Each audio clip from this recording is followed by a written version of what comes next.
Today, in the Creative Maple Workshop, we are making a chunky cutting board from some maple scraps we found around the shop. Most people would see some hard maple cutoffs and chuck them in the bin. However, woodworking professionals or hobbyists look at these pieces as an opportunity to make something useful or really cool. Or, with the current lumber prices, they're just looking to save a buck. We are taking a few of those cutoffs from other projects and turning them into a chunky cutting board that can stand up to the most demanding kitchens. These boards have already had the faces jointed and planed, so all we need to do is cut them down to 2-inch strips. Once all of the boards are ripped to size, I will have enough wood for two 12x14 cutting boards. Maple is a great wood for cutting boards due to its strength, durability, and bacteria resistance. Just look at that beautiful stack of wood. The next step is to align all of the cutting boards so the grains run contrary to one another. This will create a beautiful pattern on the end, but more importantly, it will provide stability to ensure that this cutting board will stay flat on the countertop as the wood moves throughout its lifetime. Now that the grain patterns have been adjusted, it's time for the glue up. Parallel clamps or pipe clamps are two of the best options for longer glue ups. Both tend to hold a flat surface even under tension, and they provide even pressure across the face of the glue up. I start with a base of 2 parallel clamps on the bottom, and then 2 will go on top at the end of the glue up. Keeping clamps no more than 6 inches apart will provide an excellent glue up. Don't forget to protect your clamps with a little tape. Parallel clamps are expensive, so a precaution to avoid glue is a great way to protect your investment. Be sure that your boards are placed between the clamps in the exact way you laid them out earlier. With larger glue ups, you have to work quickly to avoid the glue drying out. Titebond 3 is the best glue I've found for woodworking items that are going to be regularly exposed to moisture. However, this formula dries out faster than Titebond 1 or 2. One other helpful item is a roller. I bought this roller on the Woodcraft website and it has served me well for many years. A silicone brush or a finger will also work. If you have a favorite glue spreading device, leave it in the comments below. Also, don't forget to give this video a like and hit that subscribe button.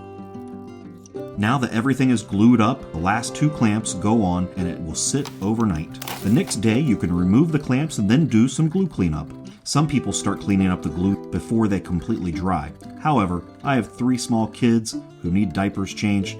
I ain't got that kind of time. Now they must be cut to rough dimensions. Here I cut it just shy of 13 inches before putting them through the planer for final surfacing. Both boards go through at the same time to ensure they both end up at exactly 2 inches. Just a little safety tip. When you are running a planer, it is a good idea to wear both earplugs and earmuffs. Planers and circular saws are the 2 loudest tools in the shop. You only get 1 set of ears.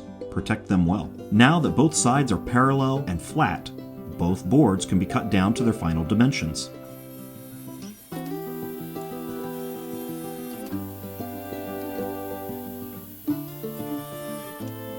I like to do a quick pass on all sides with a card scraper. These little tools provide an amazing finish to your work and minimize or eliminate the need for sanding. Some of you may have noticed that I did not include the cutting of the juice groove on this video.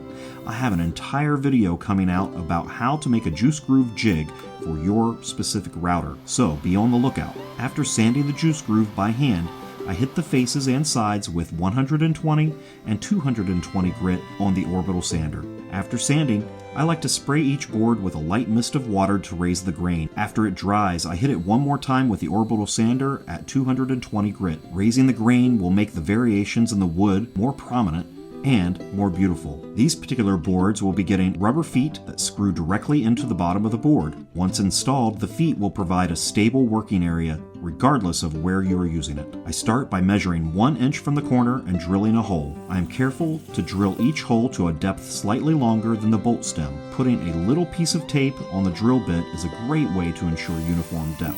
One more light sanding over the freshly drilled holes, and then it goes into a mineral oil bath.